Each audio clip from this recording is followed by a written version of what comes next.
I don't stop when I'm tired, I stop when I'm done. David Goggins. David Goggins is often known as the toughest man alive. He broke the Guinness record with the highest number of pull-ups in a bar, going to 40-30 just to be sure after 17 hours. He also ran 300 kilometers without any rest, even though he has asthma. But he wasn't always like that. In the past, he used to be a fat kid and broke that used to have mental issues because his dad used to abuse him and his family. One day, he was watching a movie from Rocky while eating potato chips and drinking a milkshake, and he knew that this needed to stop. He decided to change his life. He wanted to join the Navy SEAL in the US, and because of that, he lost 50 kilograms in 3 months. After trying 2 times and failing during the recruitment process, he finally managed to get in. While he retired, he wrote a book where he described his biggest life lessons that helped him overcome his fears, barriers, and personal doubts. In this video, I am going to share with you the 6 most important lessons of his book, Can't Hurt Me, Master Your Mind and Defy the Odds. Lesson number 1, the 40% rule.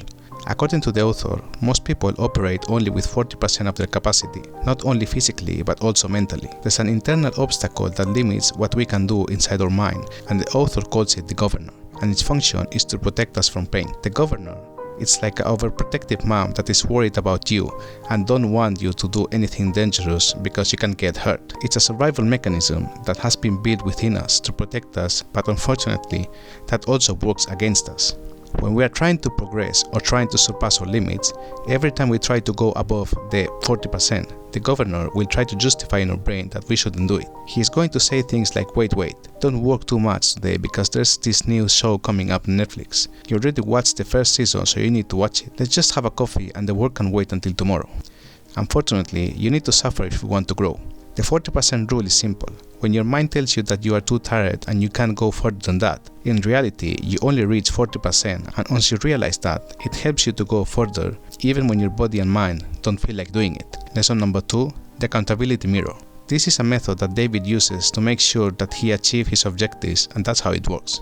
David puts notes on his mirror and uses the mirror to discuss and review the objectives with himself, and also to talk and motivate himself. The reason why this method is so effective is because you can see directly the results of your hard work every time you review your notes attached to the mirror, and you also see yourself immediately if you have changed. Even though the accountability mirror is very effective when it comes to physical objectives like losing weight, you can also implement this for other objectives that can be mental or psychological. If you overcome mental issues, you will see the changes on the mirror because the body and mind are connected. Lesson number 3, callous your mind.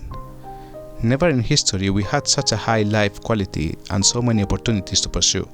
However, it's also true that we've never been so lazy with our lives like we are now. Our society is oriented to comfort and wants to avoid any possible obstacle. David says that this needs to stop and introduces something called callous your mind. You might be thinking, what the hell does that mean? Well, if you ever did some exercise on the gym or helped your grandparents on the garden, you know that on your first day, the palm of your hands will hurt like hell, but slowly you will start to develop calluses on the palm of your hands. This is because of the unusual pressure that your hands are experiencing, and this is a result of pain. Calluses help you reduce the pain thanks to having thicker skin on that area. Goggins says that the same can be applied to your mind. The first step on callous your mind is to seek for discomfort. Minimize the things that make you feel comfortable and try to increase the quantity of uncomfortable tasks. To start with, add 1 uncomfortable task per week, but be careful on not eliminating all the comforting activities. You only have to minimize them. If you remove them completely, it might make you lose your motivation. The second step is how to speak with yourself. The external voices are not the only ones that are breaking you. What matters is what you say to yourself. The most important conversations that you will have are the ones that you have with yourself. You wake up with them, and you walk with them, you sleep with them, and you take action on them. Lesson number 4, life is suffering. David's real dad was a violent man. David, his brother and mother used to live with fear due to the extreme physical and emotional abuse they suffered because of his alcoholic father. He was acting violent regularly because of the alcohol. The only reason they stayed with him was because of the money. David's mom couldn't afford to pay for the bills of her 2 sons and herself. Luckily, after a few years, she was able to be independent from the abusive father successfully. So David moved with his mom outside of Buffalo to start a new life. After a few months, David's mom started to date with a new guy, and he was happy for her as she seemed to finally found a good guy that treated her well. However, after falling in love with each other, the guy was killed in a shooting on his new neighborhood. The reason why I'm explaining this story is to demonstrate the lesson. Life is hard and life is suffering. The truth is that most people won't be experimenting such a hard life, but I'm pretty sure there will be obstacles on the way. David had all the excuses in the world to use on his bad life. He could use all of them to justify his situation in life, and nobody could blame him for it, as it wasn't his fault, but he denied to do it. Life is not easy. There's pain, sadness, humiliation, difficulties, broken dreams, and daily ups and downs. In order to achieve greatness in life, you need to be prepared to face this suffering. If you resist, you'll hurt yourself even more.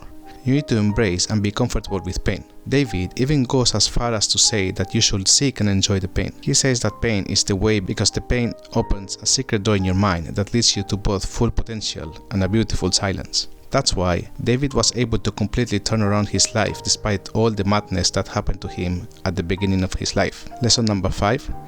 Taking souls. David Goggins created this concept about taking souls that simply means acknowledging your opponents and using your feelings toward them to fuel your best work. Take them by surprise and earn their respect. David describes a formula of 4 steps that can help you in taking souls, whatever it is you're facing right now. Step 1. Identify the challenge you're facing right now.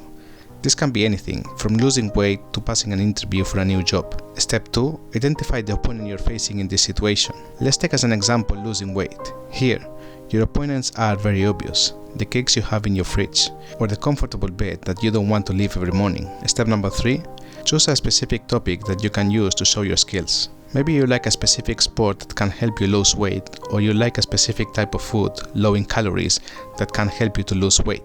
Step number 4. Use the negative feelings and energy you have towards your opponent and channel it to be successful. In our case, the opponent is the guy that checks his belly on the mirror and wonders if something is going to change soon or not. It probably makes you feel sad, angry, or even disgusted. There's 2 ways how you can use this energy. You can feel depressed and feel pity for yourself, or you can use this new energy as fuel to destroy your enemy, and this is exactly what Goggins wants us to do. Lesson number 6. The cookie jar. The author came up with this concept of the cookie jar while he was running 160 kilometers without any type of previous training. He says that he never ran 1 single kilometer on the last 6 months before he signed up for the race.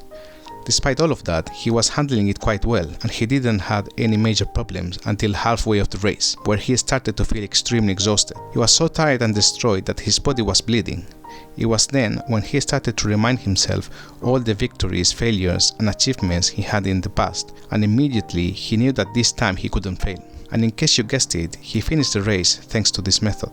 We tend to judge ourselves too much based on the short term, which creates a big illusions about who we are if we are successful in something. If we win, we think that victories will never end and that a lot of times we will become arrogant. If we lose, we think that we will never make it in life.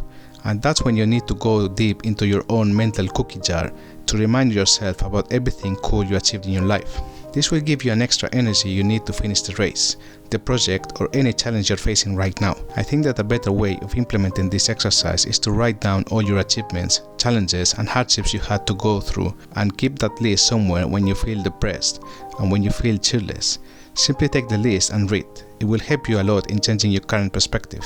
To quickly summarize what we covered in this video, at the beginning, we talked about the importance of the 40% rule and the accountability mirror, which helps you to grow more than ever. Then we looked at the concept of callous your mind, which is similar on what we do with our hands when we work out. And also, we mentioned that life is suffering and we need to get used to it. At the end, we discussed the concept of the cookie jar, which helps you overcome by remembering your past victories. I would like to give my own opinion about the author now. I think it's amazing what David Goggins has achieved by the age of 47, and each of his achievements you can trace it back and verify of its authenticity.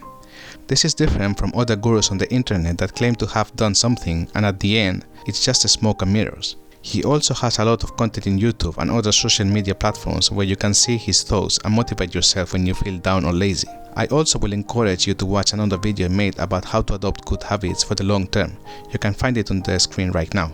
If you like the video, please give a like and subscribe to the channel. Thank you for watching.